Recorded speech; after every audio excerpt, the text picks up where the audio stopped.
Welcome to my review of the Kindle Fire. Let me just get this out of the way by saying that this is really impressive. I mean, I would easily give this a 9 out of 10. I don't review tech products for a living. I'm pretty tech savvy, but I don't have an iPad. I haven't played around with many tablets before. And so if you're like me, you don't already own a tablet, this is really going to impress you because it certainly did for me.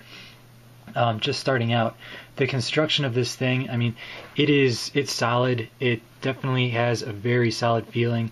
The glass on the top of this thing is Gorilla Glass, and I know that's supposed to be extremely tough and durable, and that's been my experience with it so far. It's the clarity of it, I'm hoping that comes through on the camera, but I mean, this is really clear. And this here, which you see, is kind of your bookshelf. If I flip this view around, you can actually see that it's actually a couple of shelves that you can scroll through here and see, like, these are your favorites down here, and then up here is what you've recently looked at. I like the widescreen view, so I'm just going to go back to that. And you can see how it adjusts like that. And that was one of the complaints, actually, was that the power button on the bottom, that it wasn't a good location because you can set this down and then actually turn it off. But it's like really easy to correct that by just flipping it around. And there you go. Now the power button's on the top. So quick fix there. But yeah, you can just scroll through these and it'll just show you all the things that you've looked at in order of most recent. Most recent was on the top. So, I mean, yeah, it's really smooth, really crisp and clear. And so let me just go through a few of the basic features that it's got, starting with the newsstand.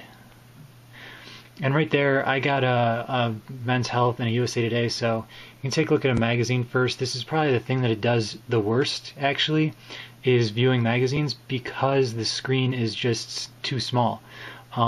That's kind of an issue you're just going to run into with a 7-inch tablet. I mean, it's still, you can see the pictures are clear, and if you just tap the screen, it brings up all this nice, like, scrollable listing of all the pages, and so you can just go through and, like, actually find the ones that have the information you're looking for, and then yeah, just tap that and then, like, go back to the screen there. And then what you're going to end up having to do is, to actually view this, you're going to have to pinch the screen like that, where you can zoom in, and so that it makes it like a readable size. I mean, you might even want to get closer than that.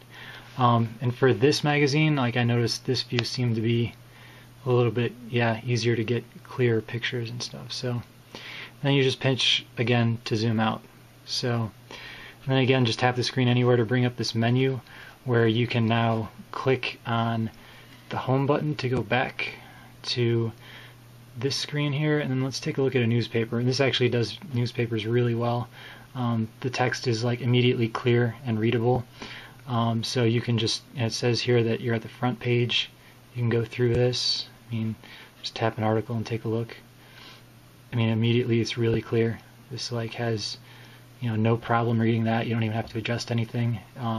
If you did want to adjust things, though, you could just go there, and then brings up the adjustments for font sizes. And then this is the table of contents, so it brings you back to the front page. So obviously it's really simple to read a newspaper. Really nice feature there. Books, I got this one. This was actually a free one. With your Kindle Prime membership, there's a bunch of free things. This might actually be free even without a Prime membership, but it takes me back to right where I was when I left off. I just started reading, like, a little bit of this, so I haven't looked at it much. And again, you can go back, table of contents, beginning, location, bring that down. I can actually use this to scroll. Whoops. Yeah, you can scroll different pages. You see the numbers changing there, so I can, like, go to any page I need to. So books really well. Music, it's another thing. I've been really impressed with how that works with this. It's let's see, one that I downloaded here. This is actually on the device, but it's also stored in the cloud. So you can see how quickly this starts up if I play it from the cloud. Immediately starts up. The speakers get loud enough that, like, you know, they're usable. You've got a headphone jack too, so that's not really you know, an issue. If you really want high quality sound, you just plug it into your speakers or your headphones, And yeah, so let's just pause. Okay, and I also transferred a song from my computer onto the Kindle. You do that just by connecting the USB cable directly to your computer, and then it's really easy to just copy paste whatever songs you want over to the device. So I've done that. You can switch between like where you're getting the music from, either the cloud here at the top or device there. And so this is a song that I downloaded. It's one of my favorites. It's a classic song, good 80s song. And so you can see the speakers are loud enough that they're usable. And if I wanted to, I could leave that playing and then just surf on the internet or do whatever else I want to do while the music's playing. But for now, I'm going to go back to the home and show you video. And this is another area where I can see why Amazon gave you the Prime membership for free for a month, because this, once you start getting used to it, you're going to want to sign up for the full year. You can see the Prime instant videos there are the ones that don't cost anything extra.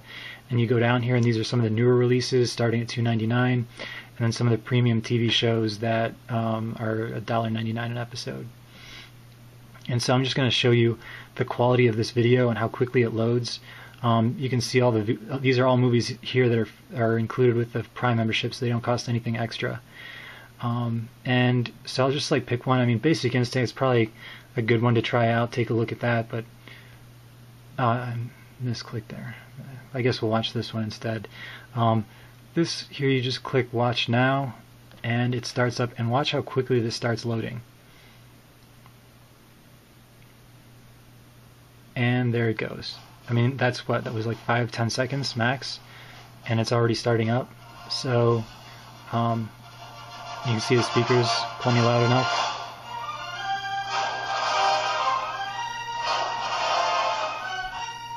And it's normally easier to click, but I'm doing some acrobatics here to be able to do this video while I'm talking and touching this thing. So yeah, that's movies. You can see it does really well. The video is really clear. Docs, it's self-explanatory. That's if you're working on some sort of Word doc, presentation, spreadsheet, something like that. Apps, I'll show you this. I haven't had a chance to play around with these too much, but there's about a dozen that are included, and then the store has a ton more that are available. So I'll just show you the store really quickly so that you can get an idea of how many there are. I mean, there's got to be thousands here, and they've got them categorized: top paid, top free, top rated. And so you can see they're it seems like they're anywhere from $1 to like $3 or $4, something like that, in that range. So there's a ton there to choose from. But the dozen that were included, one of them I want to show you is actually the magazines. I know that's like one of the weaknesses, but one of the free ones that was included was Golf Digest. And they actually, instead of giving you just a regular magazine, they actually made like an app for their magazine. So, and it makes you view it this way. So we'll take a look this way. But the app is way, way better than the regular magazine view. So I can see why they did this. And I'll show you here like how, and it just kind of went back to right where I left off at. And you won't be able to see the whole screen the way I've got this set up, but I'm just going to show you. I mean, like, the clarity of this text, like, and the graphics is just like, yeah, I mean, it's really, really good. And the way that they have the navigation for this is also better than a normal magazine. See, I brought up that menu where I can just instantly select one of these articles and go right to it. And then this here is even better, I think, where now you can see every article and just scroll through and see exactly how long each one is, and then go like right to the one that interests you. And yeah, it's way better than just the normal magazine view. So let's go back, and we'll go to the web. This is another one. I've seen some of the reviews by like CNET and some of the other places, and they said, like, they criticized the web and said it wasn't like fast enough. And let me close this down. Actually, this is the last one I've looked at. Yeah, and they said it wasn't fast enough, but like in my testing, it's been pretty darn fast, and way faster than whatever they were using. And I think it's because they reviewed this before it actually went public, and so the cloud is supposed to speed up the browsing. So more people use the Fire, the faster your browsing is supposed to get. So I'm just going to go to CNN.com and show you how quickly this loads. Let me go back to widescreen because it's now you can see the whole screen. I mean, look at that. That's like, it's already loaded. What was that, like a few seconds? I mean, that's way faster than whatever tests I saw that the other sites were doing. So definitely don't judge the browsing speed based on other sites, because this is, this is release day. I'm testing this right now. It's I think it's actually the day after release. And so you can see how I pinch the screen to zoom in. That's what you're going to need to do to click on the links. And so, but you just pinch and expand there to get closer. So we'll just hit that. And that's another thing too, that's like kind of a pro tip that I'm still getting used to myself, is that you really need to like almost press above where you're looking at, because the pad of your finger hits like kind of below where you're looking. So those of you that aren't used to touch screens, it's like you're gonna notice that pretty quickly. But I mean, you see how fast that loads. That's plenty fast enough to the point where you're not, you're not waiting too much, you're not getting annoyed waiting. So I thought it was plenty fast. And so in summary, this thing is really impressive. It's, like I said at the beginning, it's a 9 out of 10. The few things that it has trouble with, that it doesn't do perfectly, are still good enough that they're all usable and really nice features. So this is highly recommended, and if you want more detailed information on any of the particular functions that it does, I'm going to be creating more in-depth videos for each particular part, for instance the newsstand, the books, the music, all of that. So definitely check those out if you're interested. Thanks.